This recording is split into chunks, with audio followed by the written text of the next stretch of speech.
Dear students, next we are going to discuss about the reproduction in gymnosperms. The gymnosperms are heterosporous by means they produced offline microspores and megaspores. In bryophytes, all species are homosporous by means they produced only one kind of spores. And in pteridophytes, some species of homosporous and some species of heterosporous, especially Selaginella and Salvinia. They produced two kinds of spores. One is microspores, second one is megaspores. At the same in gymnosperms, the spores are heterosporous. They produce offline microspores and megaspores. The gymnosperms are heterosporous by means they produce offline microspores and offline megaspores. Next, coming to in these two kinds of spores are produced within the sporangia. The sporangia will be produced two kinds of spores that are born on sporophylls. So some of the leaves to be form of sporophylls. So which are arranged spirally along an axis to form compact strobili or cones. So these sporophylls to be form one compact closely structure or compact closely packed structure. These structures are named as strobili or cones. In gymnosperms, the sporophylls are to be developed some closely compactly packed structures, that is named strobili or strobilus or cones. In generally, the strobili or strobilus and cones are to be appeared in pteridophytes, especially in gymnosperms. The sporophylls to be produced compactly closed packed structures, that is named strobili or cones. So next coming to in these strobili or strobilus bearing the microsporophylls and megasporophylls. Okay now, dear students, the strobili or strobilus bearing microsporophylls and megasporophylls. So the microsporophylls and microsporangia are called microsporangiate or male strobili or male flower. Okay now, the two kinds of spores are produced within the sporangia. So these are born on sporophylls, which are arranged spirally along an axis to form compact structures, that is named strobili or cones. The strobili or strobilus bearing microsporophylls and microsporangia, that is named microsporangiate, are called male strobili or male flower. And another strobili bearing megasporophylls with bovids,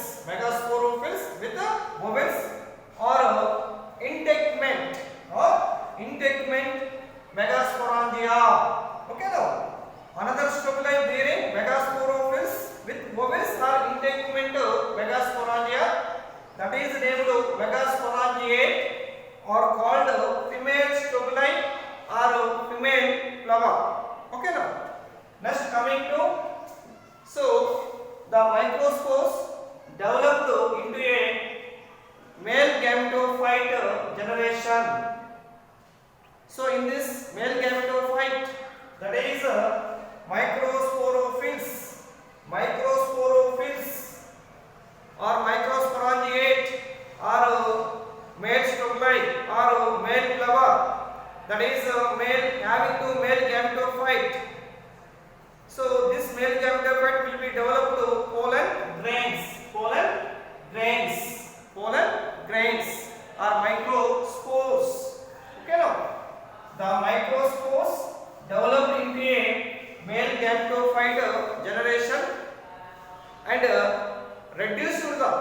and reduced the microspores, and to be produced a little number of microspores or pollen grains. This is very important over here. The microspores developed into a male gametophyte generation and reduced into the microspores or pollen grains, and to be produced a little number of microspores or pollen grains. So this reduced male gametophyte is called a pollen grain. This reduced gametophyte or male gametophyte is called a pollen grain. Next, coming to the megaspore mother cell is differentiated from one of the cell, that is nucellus. One of the cell, that is nucellus. Okay, no? The megaspore mother cell is always differentiated from one of the cell of the nucellus. By means, the nucellus will be developed one of the megaspore mother cell. This megaspore mother cell undergoes meiosis to be produced 4 megaspores, but only one of the megaspore to be developed multicellular female gametophyte. Multicellular female gametophyte. So in this time, the nucellus is protected by envelopes or integments, and to be formed on composite structure, that is called ovule. Okay, now the megaspore mother cell is differentiated from one of the cell of the nucellus. Nucellus is one of the cell. This nucellus is produced the gymnosperm in female gametophyte or megaspore mother cell. The nucellus is protected by envelopes or integments. So to be formed on composite structure, that is called ovule. So here in the megaspore mother cell undergoes meiosis to be produced 4 megaspores, but here one of the megaspore, only one of the megaspore, so is forming to the multicellular female gametophyte.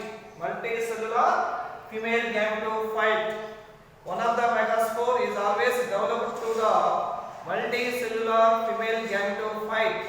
By means, in this female gametophyte can having more than 2 cells. Okay. So multicellular female gametophyte to be produced only one kind of megaspore. So in this multicellular female gametophyte that bears 2 or more archegonias, that is 2 or more female sex organs. So the male sex organ, that is antheridia. So the female sex organ, that is archegonia. So archegonias are well seen in bryophytes, pteridophytes, and in gymnosperms. The multicellular female gametophyte that bears 2 or more archegonias.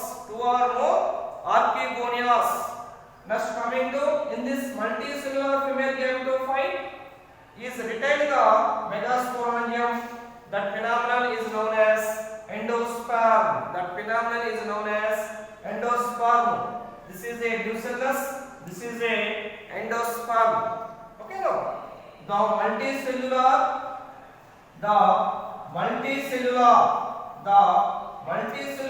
female gametophyte is retained the megasporangium and is called endosperm. So this endosperm is always in applied condition. Why? Because this endosperm will be developed before the fertilization, not after fertilization. So hence in all gymnospermic plants, the endosperm is always applied number of chromosomes, but in all angiosperms, the endosperm is in triploid number of chromosomes, that is triploid. Okay, now dear students, in all gymnosperms the endosperm is haploid. In all gymnosperms the endosperm is haploid. Y means containing haploid number of chromosomes. Why? Because the female gametophyte is directly developed to endosperm, not involving to the fertilization, not developed after fertilization. But here in all angiosperms, the endosperm is triploid. Y means containing triple number of chromosomes. Why? Because the endosperm would be developed after fertilization.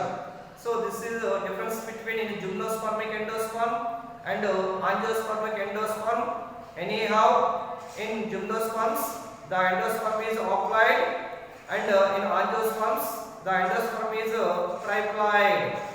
That is one set of chromosomes, and that is three set of chromosomes. Next, coming to the pollination is direct and anemophilous. The pollination is direct. Why? Because the female gametophyte or ovules are not enclosed by integuments or fruit walls. So the pollen grains is directly reached to the female gametophyte of Archegonia. The pollen grains is directly transfer or reach to the female gametophyte of Archegonia. Why? Because would be not containing envelopes or integuments. And anemophilous, pollination takes place by through the egg. Pollination takes place by egg, that is called anemophilous.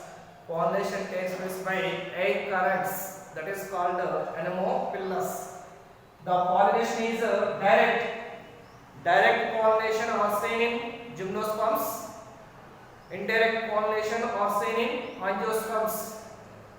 So why? Because in gymnosperms, so the female gametophyte and the Archegonia and the ovules are not containing ovary walls or fruit walls or envelopes. But in angiosperms, the ovules, the female gametophytes are containing fruit walls or enclosed fruit walls and envelopes. So hence in gymnosperms the pollination takes place in direct pollination. In angiosperms the pollination takes place in indirect pollination. So in gymnosperms the pollination is direct and anemophilous. Pollination takes place by egg currents, that is called anemophilous. And in gymnosperms to be present Siphonogamous oogame. In bryophytes, in pteridophytes, so the fertilization is known as Zooidogamous oogame. By means the anthrozoids are the male gametes containing flagellas. So the flagella are the motile gametes to be reach the non-motile female gamete, that is called Zooidogamous oogame. In bryophytes, in pteridophytes, both are present in Zooidogamous oogame. By means motile male gamete to be reached with non-motile female gamete of the egg cell, that is called Zooidogamous oogame. But here in most of the gymnospermic plants to be presence of Siphonogamous oogame. By means so male gametes are not containing flagella. These are non-motile male gametes. The non-motile male gametes is carried out by pollen tube to be reached female gamete of Archegonia, that is called Siphonogamous oogame. Zooidogamous oogame, male gametes are motile, female gametes are non-motile. But Siphonogamous oogame, male gametes are non-motile, female gametes are non-motile. So in this time to be carried out by pollen tube. Why? Because pollen grain after maturity period, the pollen grain to be produced one pollen tube, each pollen tube containing male gametes, that is male gametophyte. Okay now, in gymnosperms, so non-motile male gametes is carried out by pollen tube to be reach the female gametophyte of Archegonia, that is called Siphonogamous oogame. But here in cycas, presents both zooidogamous and siphonogamous oogamy. So sometimes to be having two non-motile male gametes, so is carried out by colon tube, and sometimes to be having two multiciliate male gametes, so is carried out by cilia or flagella through the water, that is called zooidogamous oogamy and siphonogamous oogamy.